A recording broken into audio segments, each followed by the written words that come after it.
Hi అండి, ఎలా ఉన్నారు? బాగున్నారు అనుకుంటున్నాను. ఈరోజు రెసిపీ చాలా టేస్టీగా, చాలా ఈజీగా, హెల్త్కి కూడా చాలా మంచిదండి. సో కంది పులుసు నేను ఎలా చేస్తానో రండి చూసిద్దాం. దానికంటే ముందు నా ఛానల్ కానీ కొత్తగా చూసినట్లయితే లైక్ చేసి, షేర్ చేసి, సబ్స్క్రైబ్ చేయకుండా మర్చిపోకండి. కంది పులుసుని ఎలా ట్రై చేయండి, చాలా ఈజీ అండి, చాలా టేస్టీగా ఉంటుంది. ఫస్ట్గా కందికాయని తీసుకొని పై తొక్క అంతా తీసుకోవాలండి. తీసుకొని బాగా వాష్ చేసుకోవాలి. తర్వాత ముక్కలు కట్ చేసుకొని గ్యాస్ వెలిగించి కళాయి పెట్టుకున్నాను. కందికాయలు కట్ చేసుకుని వేసుకోవాలండి. 1 గ్లాస్ వాటర్ వేసుకొని 1/2 టీ స్పూన్ పసుపు ఇంకొంచెం నిమ్మరసం వేసుకొని బాయిల్ చేసుకోవాలండి. సో మనకి 80% ఇలా బాయిల్ చేసుకుంటే సరిపోద్దండి. సో మిగతాయి మనం కుక్ చేసుకుంటాం కదా, సో 80% బాయిల్ చేసుకుంటే సరిపోద్దండి, పర్ఫెక్ట్గా కుక్ అయిపోద్ది.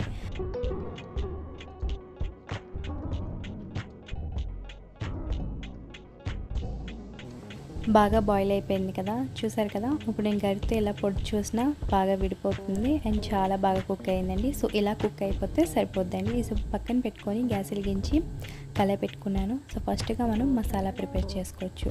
సో మసాలాకి ఏమేం కావాలో చూసిద్దాం రండి. ఫస్ట్గా 3 స్పూన్ నేను పల్లీలు వేసుకున్నానండి. పల్లీలు కొంచెం లైట్గా ఫ్రై చేసుకోవాలి. ఫ్రై అయిన తర్వాత కరివేపాకు రెమ్మలు కొంచెం వేసుకోవాలండి. 3 స్పూన్ 4 స్పూన్ ఇలా వేసుకోవాలి. కరివేపాకు వేసుకొని బాగా ఫ్రై చేసుకోవాలండి. నువ్వులు వేసుకోవాలండి. 3 స్పూన్ నువ్వులు వేసుకున్నాను. సో కొంచెం కలర్ వచ్చిన వరకు ఫ్రై చేసుకొని మిక్సీ జార్లో వేసుకోవాలి. ఇప్పుడు చల్లారిన తర్వాత సో మిక్సీ జార్లో వేసుకున్నాను కదా, ఇలా పౌడర్లా చేసుకోవాలండి. సో ఇదే మెయిన్ పౌడర్ మనం కర్రీలో వేసుకోవాలి. సో ఇలా పౌడర్లా చేసుకొని పక్కన పెట్టేసుకోవాలి. నిమ్మకాయ సైజుగా చింతపండు తీసుకొని వాటర్ వేసుకొని నానబెట్టుకొని పక్కన గ్యాస్ వెలిగించి కళాయి పెట్టుకున్నానండి. 5 table spoon oil, 4 onions, 3 chilli వేసుకున్నాను. సో ఆనియన్స్ అండ్ చిల్లీ కొంచెం కలర్ వచ్చిన వరకు ఫ్రై చేసుకోండి. సో మనకి ఎంత బాగా ఎర్రగా ఫ్రై అవుతాయో సో కర్రీ కూడా అంత ఆనియన్స్ కూడా బాగా ఫ్రై అయ్యాయి కదా. ఇప్పుడు మనం అల్లం వెల్లుల్లి పేస్ట్ వేసుకోవాలి. 2 స్పూన్ అల్లం వెల్లుల్లి పేస్ట్ వేసుకున్నాను. పచ్చివాసన పోయే వరకు ఫ్రై చేసుకోవాలండి. సో అప్పుడే మనకి కర్రీ టేస్టీ.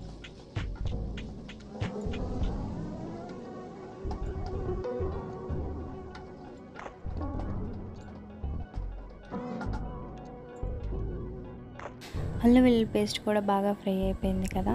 ఇప్పుడు 2 టమాటో కట్ చేసి వేసుకున్నాను. టమాటో వేసుకున్న తర్వాత బాగా మిక్స్ చేసుకోవాలి. ఇప్పుడు టమాటాలు కూడా బాగా మగ్గించుకోవాలండి.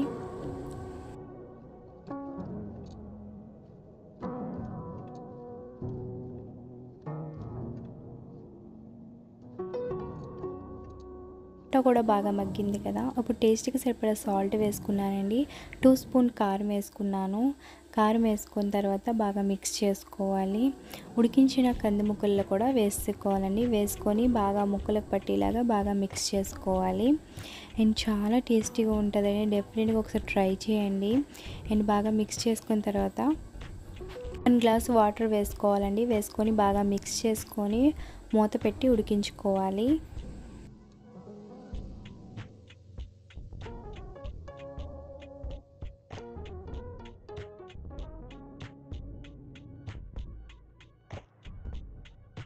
మూత తీసి చూద్దాం.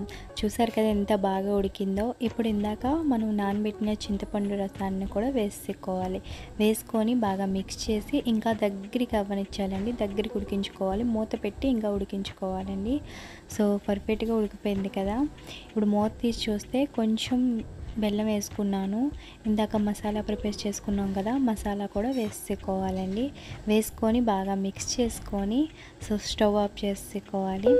అంతేనండి, కంది పులుసు రెడీ అయిపోయింది. సో డెఫినెట్గా ట్రై చేయండి. అండ్ వేడి రైస్లో తింటే చాలా బాగుంటుంది. అండ్ ఈ హెల్త్కి కూడా చాలా మంచిదండి. డెఫినెట్గా ట్రై చేసి ఎలా కుదిరిందో కామెంట్ సెక్షన్లో చెప్పండి. నా ఛానల్ కానీ కొత్తగా చూసినట్లయితే లైక్ చేసి, షేర్ చేసి, సబ్స్క్రైబ్ చేయకుండా మర్చిపోకండి. మీ ఫ్రెండ్స్ అండ్ ఫ్యామిలీకి షేర్ చేయండి. అండ్ కంపల్సరీ ఒకసారి ట్రై చేయండి అండి. చాలా ఈజీగా చేశాను. సో నేను ఎక్కువైతే మసాలా ఎక్కువ వేయలేదు. సో డెఫినెట్గా ట్రై చేయండి.